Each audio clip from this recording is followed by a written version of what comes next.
Good evening. I'm John Flansburgh, Regional Infrastructure Administrator, and we're here tonight to talk about sewer connection fees. Specifically, we want to talk about the program, what is going to be included in terms of the projects and the areas in which we're looking and some of the proposed fees coming forward. As it relates to that, when we talk about sewer capacity or we talk about the services the City of Reno provides, we primarily are a service organization. One of the exceptions to that is sewer capacity. Sewer capacity is one of the few commodities that the city provides for future growth and development. Why are we here tonight? We're here because we're not collecting enough in our connection fees to sustain the capital improvements that are needed for the program so that we can actually build the capacity in the time that it's needed. Every gallon that we sell at a low price means that in the future, the remaining gallons are going to need to be sold at a higher price. We need to get the correct fee covered now to cover the projects in the time that we need to build them. So tonight we'd like to talk about our sewer shed boundaries, the challenges that we have with each of the sewer sheds that are unique to them, the capital improvement projects that are required in order to meet those challenges. And then we want to talk about the sewer connection fees themselves, as well as a couple new fees based on some input that we have received in the recent past.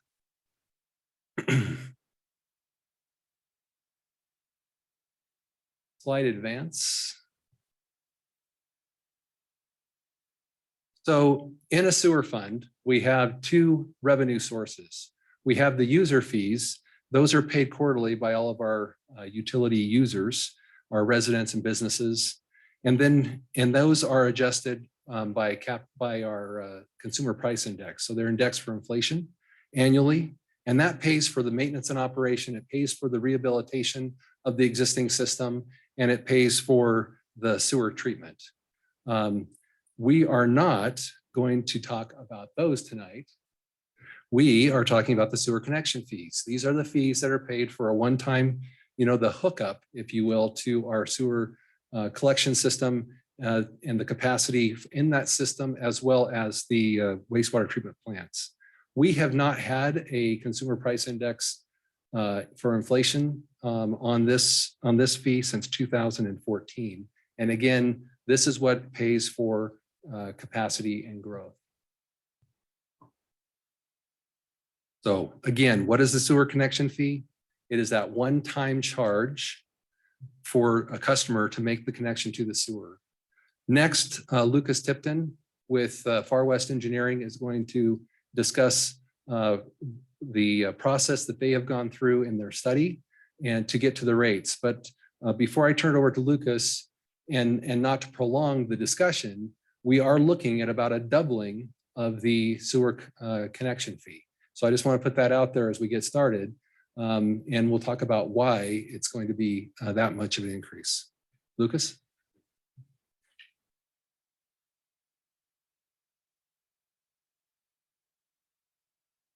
Thank you, John.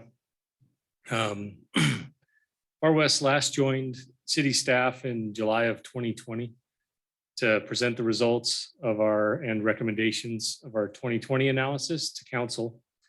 At that time, we had found that the current user rate ordinance was sufficient and no additional adjustments were needed. However, our analysis did recommend a connection fee increase, although no action was made at that time. Then come December 2021, Far West was retained again by the city to update our analysis based on updated capital improvement program and facility plan information that was available. Over the first half of 2022, we worked closely with John and Trish Sebastian to recalculate the connection fees based on the best available information.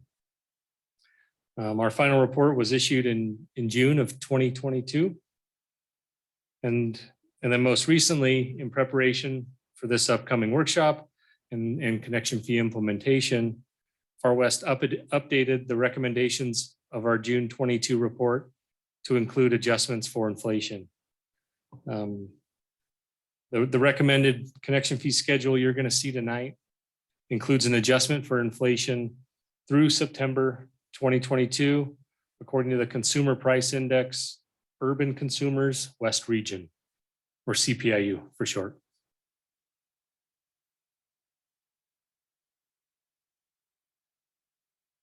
Okay. So there's three nationally accepted methodologies commonly used across the country that are used to calculate connection fees. The first method is the buy-in method, which assumes that existing capacity remains in the system. And so the fee is to buy into that system. There's the incremental method, which assumes that little or no capacity remains in the system. And so the entire fee is to generate revenue for future projects or to pay back future projects that are built for that to add capacity. And then there's the combined method. For this study, we use the same methodology we used last time around, and that was the combined method.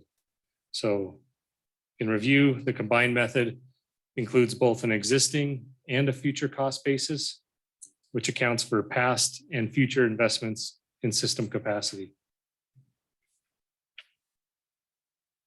More specifically, our analysis found that the existing cost basis was valued at $296 million and had approximately 24,000 ERUs of capacity available in the system as it sits today.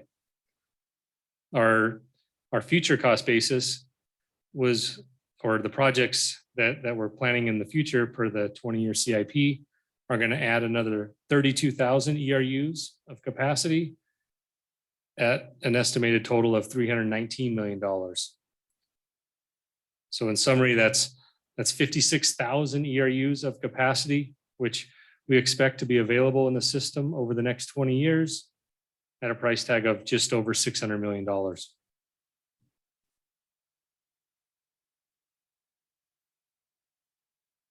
Finally, as we move forward in this discussion, it's important that everyone understands the sewer service areas that the city of Reno operates and maintains. The area in the middle in light pink is the TMWRF service area.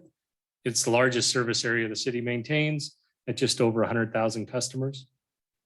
The Lawton Verdi sewer shed is to the west of the TMWRF area.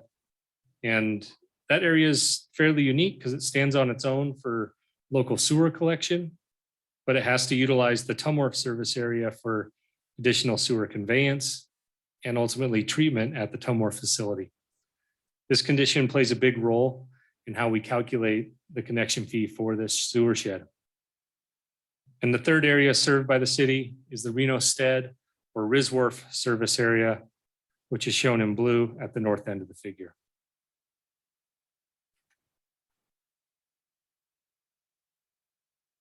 So as I mentioned when we started, we have unique sewer sheds. The Truckee Meadows Water Reclamation Facility is unique in that the water supply that comes to our residents and businesses is controlled by the Truckee Meadows Water Authority. They determine where the supply is going to come from. Primarily, as we have water in the Truckee River, it's going to come from the surface. And those surface, whenever we have water coming to the Truckee Meadows Water Reclamation Facility, that's surface water, we have to treat it and we have to return it back to the Truckee River. We don't have a choice. So the things that really drive us in this area is the permit. So our permit has so much, we have so much nutrients, so much nitrogen, so much phosphorus, so many total dissolved solids, that's the salts that we can put back in to the river. And there's a total loading of that, so total amount of pounds, which means our treatment capacity has to make sure that we're treating it to that level. So primarily, the only way we can do this is we have to focus on our treatment types and making improvements through either technology, which means either an additional mechanical, chemical, or biological process within our plan. So on this slide, we're showing the permitted capacity. So Truckee Meadows Water Reclamation facility is permitted for 44.58 million gallons a day. That's the hydraulic capacity that we can get through the plant. There are times, big storms, that we will exceed 50, 60 million gallons at the plant. We're still able to successfully treat that because a lot of what's coming in is from rain or other sources that is not necessarily loading the plant more. So we can actually get that throughput through the plant in a short duration. However, the treatment capacity is different. And the reason for the treatment capacity is our ability to treat the nutrient level at the plant to meet our permits. So although we are permitted for this higher amount, that's the hydraulic permit, our nutrient loading is currently about 34 million gallons a day. So why the difference? If you think about it, when the plant was designed many years ago, and probably one of the first upgrades in the 80s, we were dealing with the concentrations of waste that were coming to the plant at that time. Over the years, we have gone to a lot of low flow fixtures. And so the amount of water going to the plants is less. The concentration of that waste is higher. And so although we have a hydraulic capacity that's greater, that ability to treat that concentration of waste is what we're really talking about. So as we look through the things that have to be completed at the Truckee Meadows plant, we're going to have to not only get to that 34 million gallons, we're going to have to get up to 37. And then we show in that orange line, maybe another bump to 40, then maybe another bump to 44, depending on what those treatment capacities that we bring on at the time that we need them. The green line kind of shows where we are today. And this is anticipating about 400,000 gallons additional flow to the plant on average each year. We don't necessarily, we have to be prepared for those flows when they come, but we don't necessarily set our dates for a certain improvement on this date, we're going to do it. We look at those flows and what's coming in and we'll set it and we can adjust it a little bit either sooner or later, but we have to be prepared for what those treatments are going to be. Currently at Truckee Meadows, the gold represents the average annual flow from the Reno side. We're flowing about 18 million gallons a day. The blue is the treatment or the sewage coming in from the Sparks side, and that's about 11 million gallons. The orange is what the city of Reno has committed for development that's currently where they have received a will serve letter. So those are developments that are in process of being built. They'll be added on in the near future, but that's a little over 2 million gallons. And the green wedge is the amount of capacity Reno has based on the ownership of the plant that is unallocated. Sparks, again, the blue is what's actually flowing to the plant. The lavender color is the committed flows that Sparks has, about 1.77 million gallons.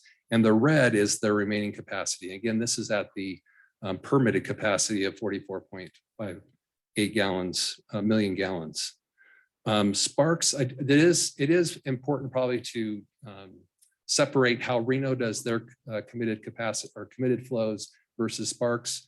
We say commitment happens at the will serve letter timeframe, final maps. Sparks will do that generally at a tentative map timeframe. So we do have a little bit of difference just in our methodology. I suppose that makes sense if you think about it. Reno has a lot of capacity available to us, and so we're not as concerned about making sure that allocation is for that 10,000 gallons for this development or 30 or 40, 50,000 gallons for another one. Whereas Sparks, because they have less capacity, they're more concerned about making sure they have that and they want to make sure that they've reserved that in the time that it's needed. Some of the projects that we're looking at TMWRF, and I talked about how in this particular plant, it's about the permit, it's about the nutrient loading. Some of the things that we can do in order to meet those permit requirements in the future, we're looking at ultraviolet light disinfection. So currently, what we would do at the plant is we would add chlorine to disinfect the effluent, and then we'd have to actually add sodium bisulfate to dechlorinate the water before we can send it out to Steamboat Creek and to the Truckee River. In this case, you would actually use the ultraviolet light. So you're using more energy because you're using the light, but that actually becomes the disinfection. So there's a filtering and a disinfection process that we're using. By not adding the chemicals, that helps us not add additional salts to the water before we send it out. So it helps our, what we call our TDS, our total dissolved solids. That's just an example of one of the projects. Based on future growth and future treatment processes, we're going to need more electrical capacity. So there's an item in here for that. In addition, as we grow, we're going to have certain parts of our collection system that we're going to have to increase the pipe size, or we're going to have to add pumps at our lift stations in order to convey the flow from the point of sewage going into the system all the way to the treatment plant. And so those are also included. You'll notice that on the collection system, we've broken out Lot and Verdi. We've done that because we did analysis to show both by area, those three areas, TMWRF or TMWRF with Lot and Verdi, and then we also have one for North Valleys. The Reno Stead Water Reclamation Facility in North Valleys. Total different game up there. In North Valleys, it's more about what we do with the water after we treat it. It's all about the effluent management. So think about it as water in, water out. So the amount of water it comes in for the treatment, we can treat it. We have everything we need to for that. We're not returning that water to the Truckee River, but we are using it for irrigation. So we have to meet specifications for your use. So we can use it at the North Valley Sports Complex. We can use it at Maris Park. We can use it at the Sierra Sage Golf Course. Because we're treating it to that level anyway, when we don't do that, it actually gets discharged to Swan Lake.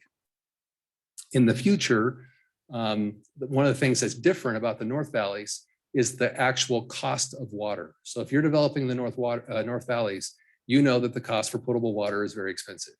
And so one of the things that we have in our program is Advanced Purified Water Facility in a combined project with the Truckee Meadows Water Authority so that we can create a sustainable water resource that we can treat the water to potable water standards. We can inject it in the aquifer and we have that for use later as a potable resource.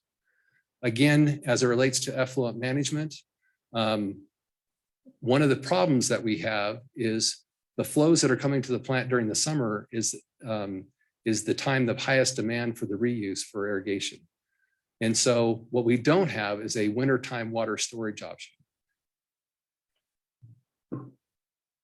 What we're looking at in terms of the plan for North Valleys is we've taken it up to a 6 million gallon capacity. So we have in the upper left-hand corner, that's what was existing. We're just finishing our capacity improvement expansion from 2 million gallons to 4 million gallons. With that will next come the Advanced Purified Water Facility that allows us to treat water through the winter and to potable water standards and then inject it into the aquifer for later potable use. But one of the things that we will not have in this first item is a place to take winter storage of effluent like we do, like Washoe County does in South Truckee Meadows, where they send it to the Huffaker Reservoir and then they can draw that reservoir down during the summer for the irrigation uses. That's why Red Rock Reservoir is going to be important as we look to our next expansion, so that we have a place for the wintertime water storage, so that we can keep the water going to the Advanced Purified Water Project both winter and summer at a fairly constant rate. So our capital improvement program, of course, we're just finishing up $55 million construction. We received we have a state revolving loan fund that we've used for that for a low interest loan, but those payments will start coming due. We've got the Advanced Purified Water Project. We've broken those out by the portion that's for capacity, the portion that would be paid by users, and the portion that's paid by the Truckee Meadows Water Authority for the new water resource. We've anticipated the sale of water rights, and so we have that included in our model. And then we also have some collection system projects. So again, the point of these slides is to just really point out the differences of what we have to do in the Truckee Meadows Water Reclamation Facility, where we're treating the sewage and we have to return it to the river, and we have very stringent permit requirements. And then North Valleys, where we have to treat it to meet our permit requirements, but it's really the water out. What do we do with it after we have it treated?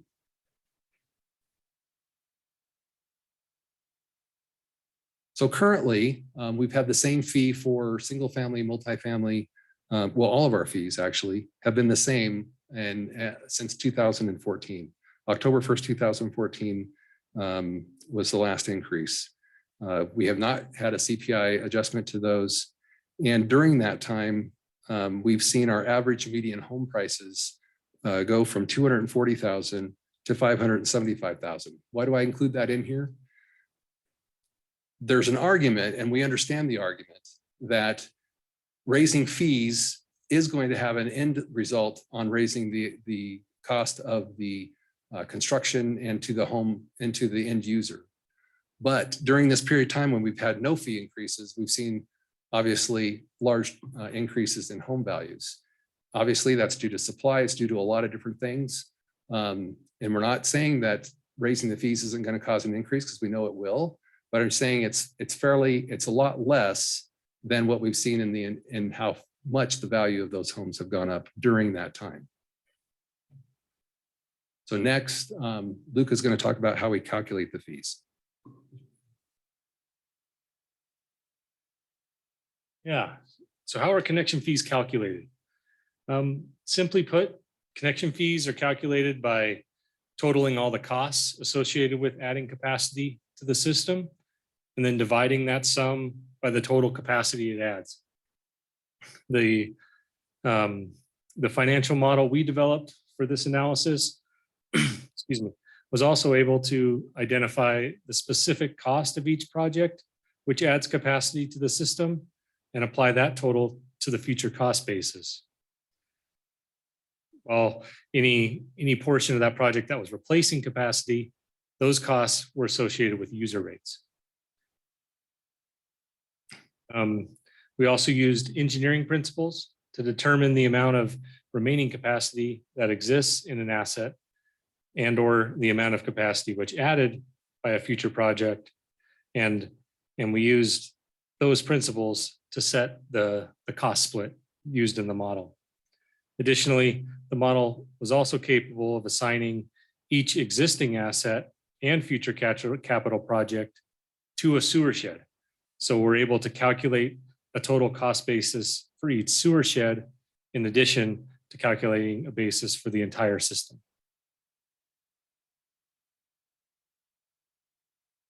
Looking at some items that impacted our recommended fee schedule.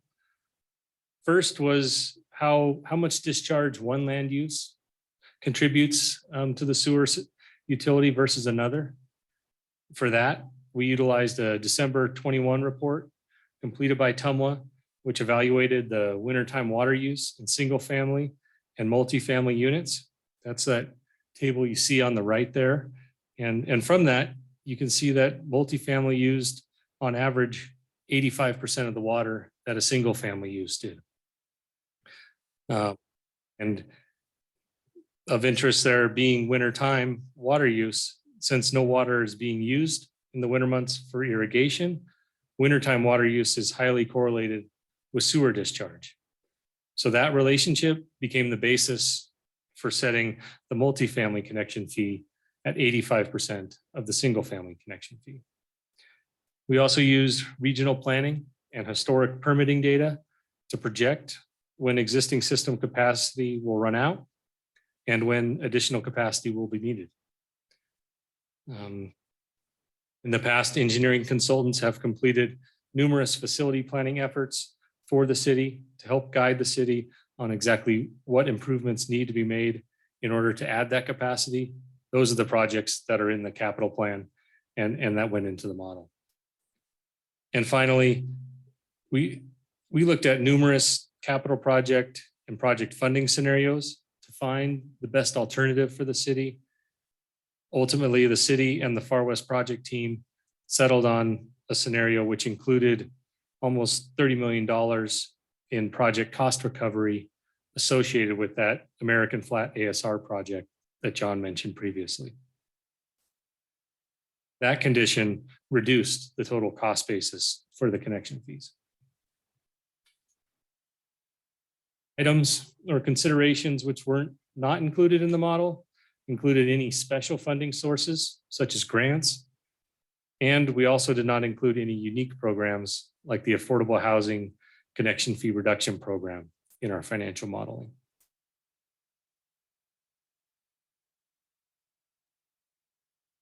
So ultimately, our 22 study is recommending that the city pursue an area-specific connection fee for each of the 3 areas the city provides sewer service to.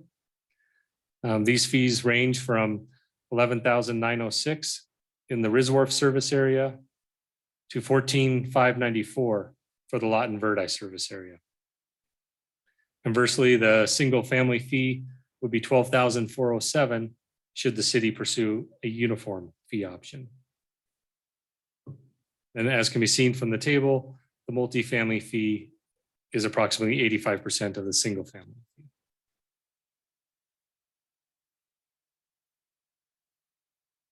So why do we recommend a area specific fee? Specifically, it does align with our master plan. So in the master plan policies, there's these sections as listed here, 2.3B, cost of growth, 2.4B, growth capacity, and 2.4D, water and wastewater operations and planning.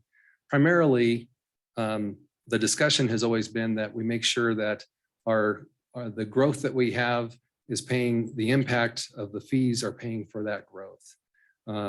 In this particular case, we're taking that and making sure that in this recommendation, each area is then paying for the costs of that uniqueness of developing in that one area and the flows to the treatment plant. And therefore, we don't have a subsidization of one sewer shed to another. Uniquely, as you could see from the former rates, go back one slide, the difference is $100, approximately $100 between RSWRF and TMWRF. So they're actually very, very close. The difference, of course, is the Lawton Verdi, which because it has those additional improvements that are needed, not only for the collection system near, but also to get the flows from Lawton Verdi through our system as those come online to the treatment plant. In discussions, we had received feedback of looking at potentially having 2 additional connection fee options. And so one of these would be in a multifamily. And so you think of it maybe as a studio. And I would like to get some feedback from those that develop a studio type apartment. And again, the cost basis here is looking at how many fixture units would go in. And it's also looking at the amount of square feet. So we're really looking at a place that primarily would only be utilized by 1 to 2 people. And so we went 500 square feet, but if they think that that's too small and it should be more, should be 600 or something like that, certainly like to get that feedback. But again, we're looking here at fixture units. A toilet is 4 fixture units. The shower bath is 2. The lavatory sink in the bathroom is 1. Your kitchen sink is 2. The dishwasher is 2. And then there's small laundry. A normal residential laundry for like a single family home would be 8 fixture units. But in these types of studio apartments, what we've seen is they put in an over under. So they have like a small washing machine over and a dryer on top. And those are about 4 fixture units. And so if you had that configuration in a studio apartment, it'd be about 15 fixture units. And so we've calculated a fee based on that, that we're proposing. In addition, there was a lot of discussion about what about really large homes? So in the past, we've had the single family home, regardless of size, it was the 1 fee. So we looked at it and said, well, you know, similarly, when we do commercial industrial, we charge them by the fixture unit. So we kind of went and said, what would be a standard, say a 3-bedroom, 2.5 bath house? What would they have for fixture units? About 31. So if we use 31 fixture units as the basis point, then if you were building a larger home and you had, in this example that we show on the slide, 4 bedrooms, 4 bathrooms, we counted the fixture units of everything that's included in this floor plan. It would be 42 fixture units. You would pay, you would get credit, you would pay the single family and for the first 31, and then the difference between 42 and 31 would be 11 fixture units. You would just pay the per fixture unit price for those additional 11 fixture units. That way it's scalable, and regardless of the size of the home, you'd be paying for the fixture units, similar to how we do the commercial industrial. And so I'd like to also receive feedback on both of those items. What does that look like? Well, in these units, you'll recall is about $12,000 for single family, and it was a little over 10,000 for multifamily. In this example, in these multifamily studio type smaller apartments, we're looking at about 8,300, 10,000 if you were in Lawton Verdi, although I haven't seen a lot of studios being built out in Lawton Verdi. And then the RSWRF area would be a little over 8,200. On these large single family, again, it would just be that base rate for those area specific, plus the fixture unit rate for those areas. And then the uniform fee is shown also below. And again, we're recommending that we go with an area specific fee. Luke? This slide here shows the complete connection fee schedule for both connection fee options. Although the schedules in green are the recommended service area specific fee that our study proposes. Another item I wanted to remind everyone of is that the difference between the fees for the various uses shown in the table are tied to the volume of sewer discharge. Each use is projected to discharge.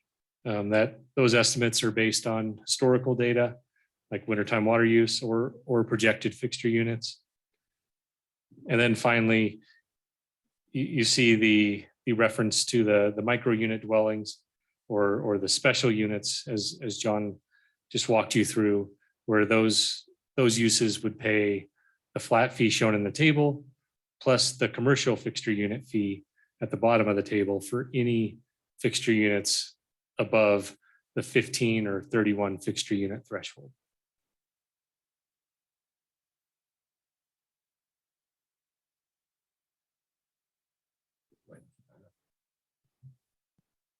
Again, the methodology that we're using to come up with these different rates has not changed. It's what we have today.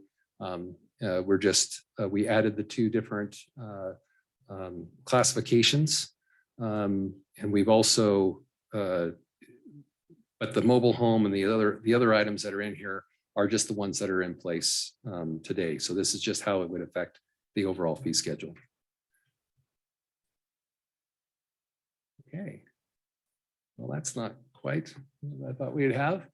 All right, so tonight is the workshop. It's a review of the connection fees. We want to receive your feedback. As part of that feedback, we're going to be sending out mailers to everyone who received them for this meeting as well regarding our proposed ordinance change. But we also want to get your feedback tonight. And if you have questions, we would like you to please submit those.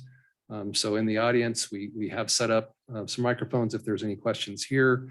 We also have online, if they have a question, let us know and we can get an answer to that. Our schedule going forward, we would be looking to send out business impact statements to all involved.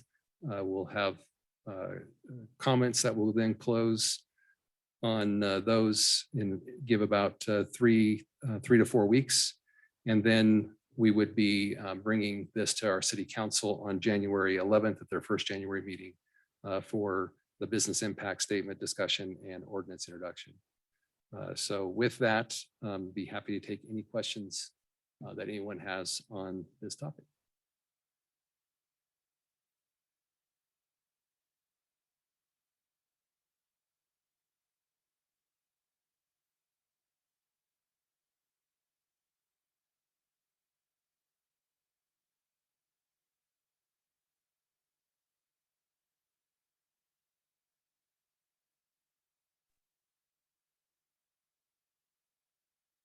Got a question coming in from our online audience.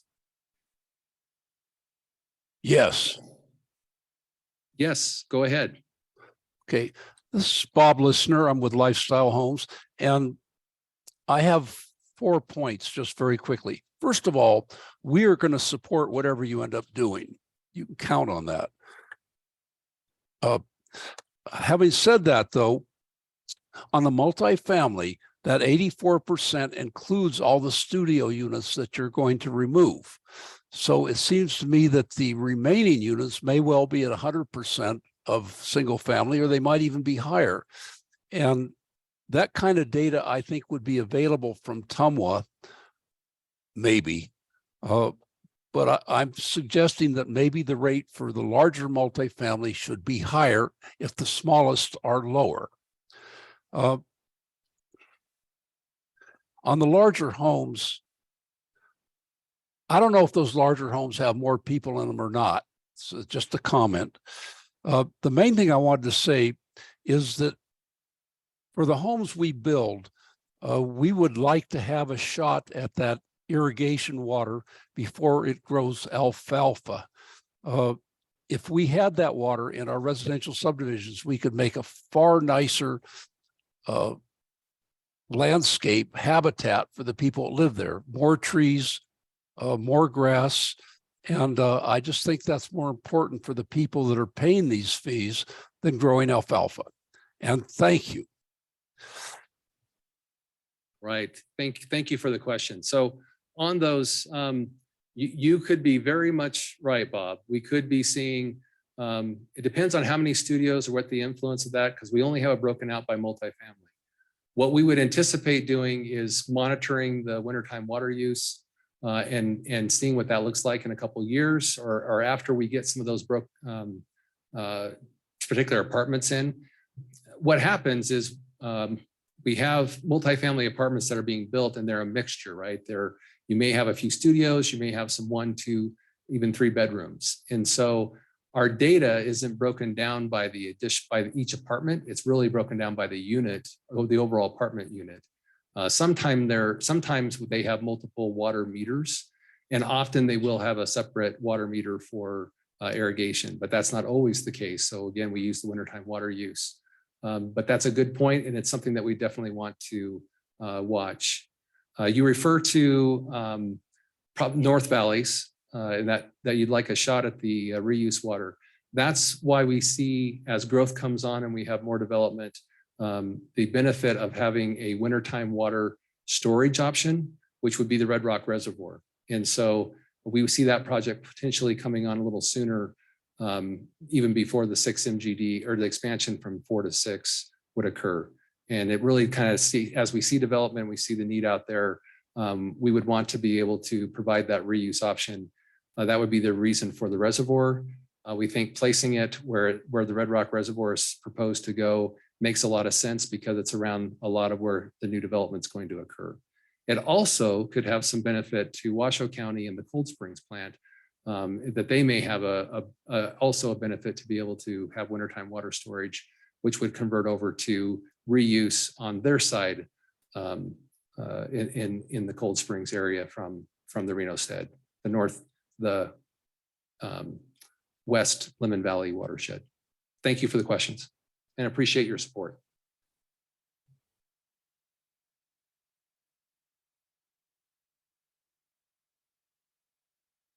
Any questions in the audience? Trey. I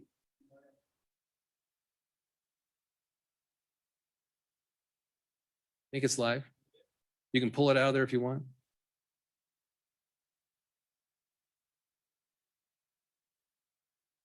Good. Good.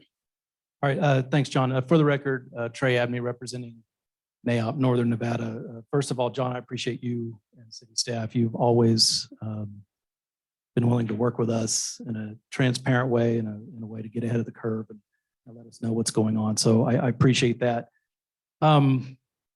Not prepared here. We were waiting to come here and listen to the presentation before we position on this. So not prepared to give you an official NAIOP Northern Nevada position today, including on the location-based fee, the different location-based fee. We think it makes a lot of sense probably to talk about that. So we appreciate that. I just want to put just a few thoughts on record. And you did mention at the beginning of your presentation, you did point out the cost of the house and how much those have gone up. And I won't speak on behalf of the home builders tonight, but there are probably a couple points that need to be made for all development, both home building and commercial. I mean, first of all, the immediate doubling of a fee is a lot. I don't want to lessen the impact of that. And I'm certainly not going to argue that we don't need infrastructure, new infrastructure, better infrastructure. I think that makes a lot of sense. But, you know, talking to some of my members, I mean, just a 200 unit multifamily property, if you were to develop that under the new fees compared to what is now, you're talking about, I'm told, about $1.1 million more. Now, you did point out that that's a small percentage increase compared to what's gone on since 2014. But every increase is going to affect people's ability to buy and to rent. And I agree with you, each increase we've talked about over the past couple of years are considered small, but you know, we've dealt in the last couple of years with TMWA increases, which is not your responsibility, of course. Certainly we've dealt with increases to build a new police facility. We had that conversation a few years ago, and NAOP was supportive of that. But I mean, the home builders will tell you that for every $1,000 increase in a house, that's 227 buyers that can't buy a house anymore.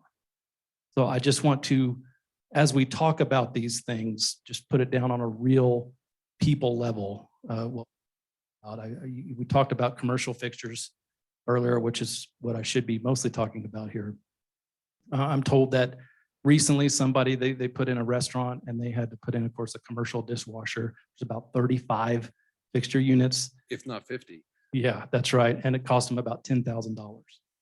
So to double that again, I don't expect to get a lot of sympathy when we're talking about big box industrial buildings. I'm certainly not going to talk about that here, but when you're talking about small retail establishments and restaurants, a doubling of just that one fixture fee, $10,000 more dollars, and you know, not counting all the bar sinks and the toilets and everything else that goes in there. So John, I'm not going to dump all over you here today. And again, we appreciate you laying this out and appreciate why you have to propose what you propose, but we really need to talk about the cost of development and what this does. And so again, we appreciate it and we look forward to working further with you, sir. All right, thank you, Trey. To that question, I guess I would say we've been given a really good bargain on sewer capacity for the last several years. But and Trey, we don't take it light. I mean, we don't want to propose higher fees, but we do want to be able to provide the service. And if we don't have the fees, we're not going to be able to build the things we need in time. Now, could we do something less? Sure, we probably could do something less. But everything we delay means that the next year or the year after that, after another 1 million gallons capacity goes by, that denominator in the question of the cost of all the facilities divided by the remaining capacity is going to jack that price even higher. And so that's just gonna continue going up. And so I only bring that up because we only have a limited amount of capacity based on the analysis here. Technology-wise, maybe something really great is going to come out in 20 years and we'll have something different. But at the moment, what we're dealing with, any delay in capacity, any delays or capacity that goes at a lower price, as I mentioned earlier on, is going to mean a higher price later. But I do appreciate your thoughts. Go ahead and please do.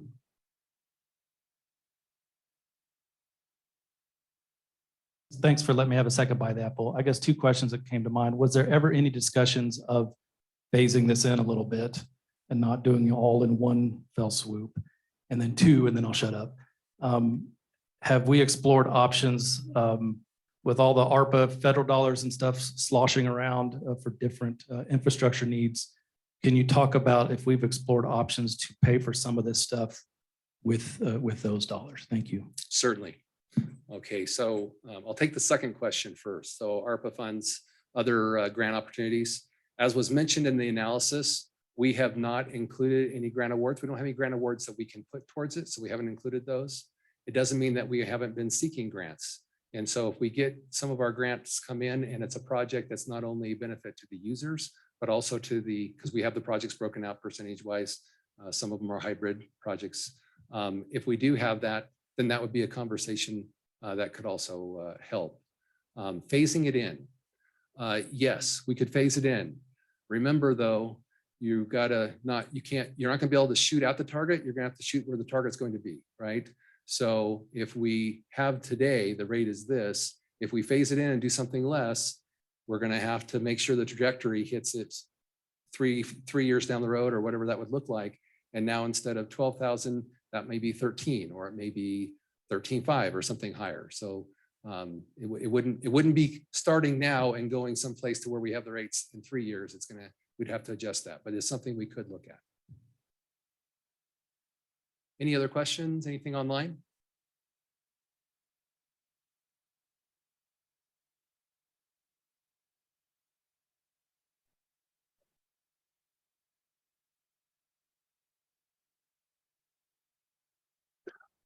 Am I on now? Bob, I recognize your voice. You're on. Okay, I'll keep this really short. For developers, what's most difficult for us, every dollar that we have to pay before we can start building is terrible, especially if you multiply it by 300 or something like that. So if you told us up front, we have to build a sewer plant or we can have a house, that'd kill us. If you tell us that we have to pay these fees at final map, that's a hard time for us. But if you wait till we're selling the house, we pretty much $6,000 increase. We make those kind of decisions all day long, but because we finally have something to sell. So I would encourage you to move this fee to close of escrow if you can do it. Maybe it's already there, and that doesn't hurt much. Thank you. Thank you, Bob, for the comment. Yeah, we do have that ability in the TMWRF sewer shed. Because RSWRF has been under a sewer allocation program, we do not have that ability there now.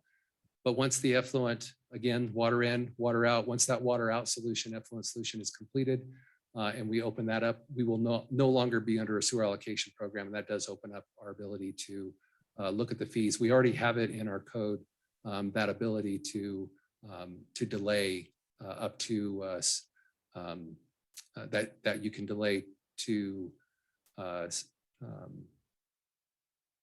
the purchase or the final, I guess your building, your final, what am I thinking of? Help me out. C of O, thank you. Certificate of occupancy. Okay. Am I still with you? Yes. I just wanted to thank you, John, that you and your department and the city are actually planning ahead, which doesn't happen with all utilities, and that we're not looking at, like I said, I'm sorry, Bob, you have to build a sewer plant. That'll be 5 years. I appreciate that you're planning ahead. Thank you. Thank you, Bob.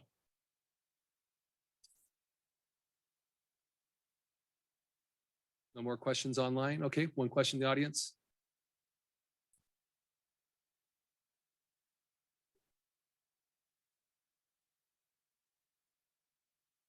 Yes, John, Travis Marr, Travis. resident here in Reno, and I also work for a developer. A couple of questions, just how does this affect the city of Sparks? I know that there is some cooperation and sharing of facilities.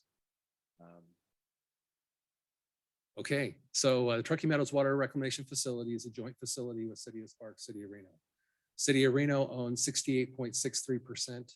Sparks has 31.37. So when I had the graph, the pie chart that showed the capacity, that shows what the City of Reno is currently flowing, what Sparks is flowing, what we have reserved, and then what is remaining. So really the relationship just is that we have, there's limited capacity on Sparks. They're looking at what they can do to purchase additional capacity or to increase what they would have available. And so we're having discussions on that. So if we move forward with this, obviously the city of Sparks is probably about the same. They're pretty close to the same rates as it stands.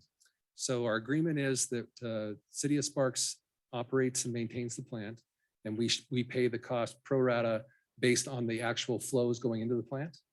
And then the capital improvements are split based on ownership. And so as we do projects there at the plant ownership wise, then we pay our pro rata share. Sparks is looking at potentially paying a higher pro rata share of those projects. However, the basis of projects that are needed for TMWRF in the plant, what we call inside the fence projects, those are going to be the same for Reno and Sparks, and they're going to pay a pro rata share. Of course, if Reno has a bunch of capacity and Sparks is nearly out, it doesn't necessarily make sense that we go ahead and do a project prematurely at the plant just to create enough capacity for Sparks to continue. So we need to talk about what does that look like? And that'll be probably more of a policy discussion with our electeds.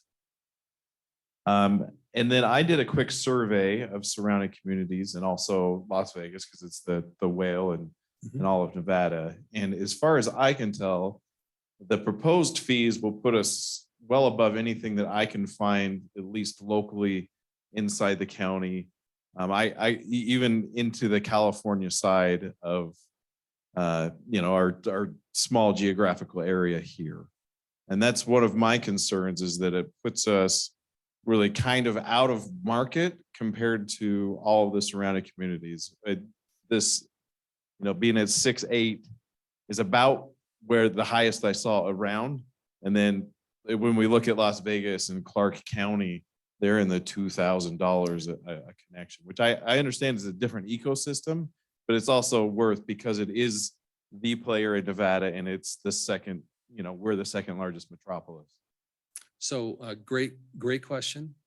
If you're in Las Vegas, your water quality standards that you have to meet in your discharge is going to Lake Mead. Reno has to meet water quality standards to return water to the Truckee River. In fact, we don't have a choice. We are mandated to do that. If we don't return it to the Truckee River and reduce some of the irrigation uses that we have with reuse, it's either because we have a groundwater component that when TMWA is actually pumping from wells, or it's because there's other water rights that we have had to reserve to put in the river to make sure that that we have water in the river to replace the water that we're not putting in because we're using it for reuse. Our Tri-Center pipeline agreement is a good example of this. We have the Tri-Center purchased water rights so that they could have replacement water rights when we send water to them. So they're finishing their pipeline project items. They'll be looking to flow here. They'll probably start out fairly small and then it'll get a little bit larger as it goes. But to your point about affordability, our permit is so much tighter. We're one of 3 plants in the nation that has the nitrogen removal requirement that we have to at that facility in order to meet the water quality standards to go back to the river. And there's a lot of permitting issues. There's a lot of things around surrounding our permit to meet the water quality of the water body that you're putting it back into. And so when you talk about Las Vegas and talk about Lake Mead, the water quality in Lake Mead's a whole different animal than the water quality in the Truckee River. Eventually that's going to get out to Pyramid. So on the affordability, you really can't look at, necessarily the different areas. Carson City, for instance, they do have to put it back in the Carson River. It's going to go to Lahon. So you have, that's the water quality standard there. So there's different things that you have to look at in terms of the water quality. And that's what's unique about TMWRF.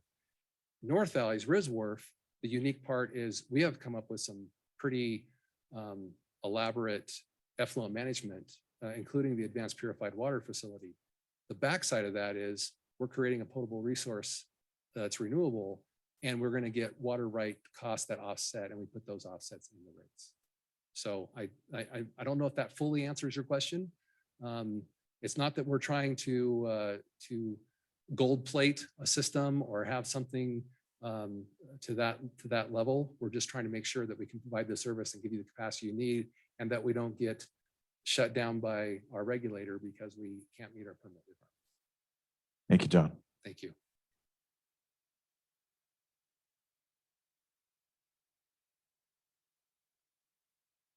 All right, nothing else online? Anything else in the audience? All right, so online there was a reference to our presentation. So you had access actually the last couple of days for that. We have a tech memo in there that shows just the inflationary numbers that needed to be added. Again, we had the study is on there as well. The numbers in the study don't match our numbers here because we had to go through We realized that our numbers were basically January 2021 numbers in our construction. We needed to bring them forward to current. And the tech memo explains that number and how we got to the numbers that we're showing tonight. And of course, we understand that inflation, we look that that'll continue to occur, hopefully not at the level that we have been seeing going forward in the future. And we will recommend that we also put a CPI index on the connection fee going forward. So with that, thank you for your attendance tonight. Available for questions. You can certainly reach out to me. You can reach me at my email address. You can find me online at reno.gov under the management staff, and you can give me a call at 775-657-4570 is my direct line to my office. I appreciate everyone's attendance tonight. And again, if you have any questions, feel free to email or call. Thanks.